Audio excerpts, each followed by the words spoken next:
大家好，我是华叔叔老师。今天呢，就是关于螺丝打滑、螺丝拆花了、拆滑了那些事儿。这个呢，我前面呢有一个枪神 Plus 的机器，客户呢就是660P 的固态，觉得不行，想要自己动手换那个固态，结果呢就是螺丝花掉了，然后呢现在搞得拆不下来，很头疼。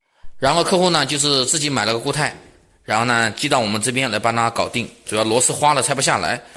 这个买的是一个东芝的固态。关于那个英特尔的660P 的这个固态盲啊，其实我有些话要讲一下。小伙伴们都说呢，华硕有几吨的660P。说实话呢，首先呢，660P 呢，虽然在某些就是数据上、理论值上，好像觉得好像不怎么漂亮，特别是读一些大数据、持续写入的时候。但是我跟你讲一下，这个660P 其实在我们售后，这么多年的660P 还没有返修过的，没有坏过的。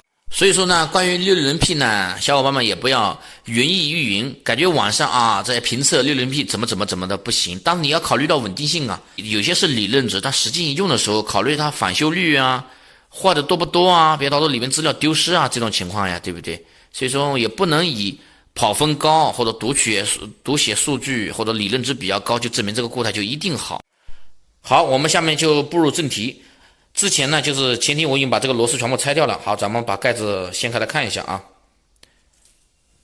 好，这个呢就是内部的一个结构，电池的电呢我们也断开来了。我们来看一下这个660P 啊，这个地方小伙子已经全部，他们帅哥已经自己拆过了啊。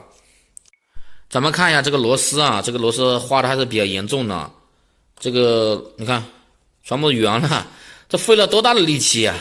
这旁边还有个坑，估计螺丝滑到旁边去了呢。费了多大的力气把它弄成这个圆的了。现在我是想呢，不知道怎么拆。一种呢就是硬拆，还有一种呢就弄烙铁，但是呢这个框子呢是跟 C 壳连在一起的，烙铁是烙不下来的。还有一种方法呢，难道把主板拆开来，然后就掉下来了？但是主板这儿有个卡扣，好像也不太容易拆下来啊。还有一种方法呢，就是大力出奇迹了，把这个固态门给搞坏吧，直接弄断就下来了嘛。这个应该不行，这个是不能用这种方法了。最后补充一下，关于拆机用的工具，首先你想要拆机啊，工具不要差。像这个哥们儿买的这个固态盲里边也配了一个螺丝，咱们看一下啊。这个螺丝纯粹就是坑客户的呀，这个螺丝拆了肯定是我常用的几个工具。首先这种送的这个螺丝呢，还是扔掉好了，不要用，因为它头呢会有点尖。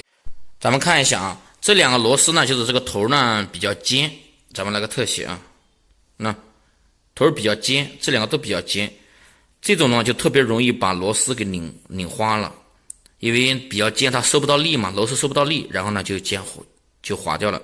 看一下我们这个电批呢，这个头就没有那么尖，它就不容易把螺丝拧花。咱们看一下呢，对比一下这个呢。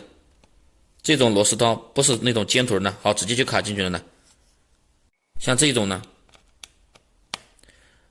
垂直伸进去了，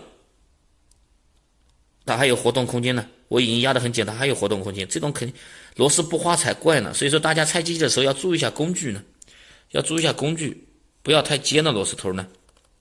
我们工程师趁我不注意呢，居然把这个螺丝已经拆下来了。这个花螺丝已经拆下来了，至于怎么拆的呢，就是用这个电批把那个扭矩稍微调大一点就拆下来了。如果说遇到一些稍微大一点的螺丝拆滑掉了，那个就比较难拆。我们呢也有这一套专门拆防打滑螺丝的这套工具。你要叫我怎么拆呢，我也没法表达，就这样拆下来了。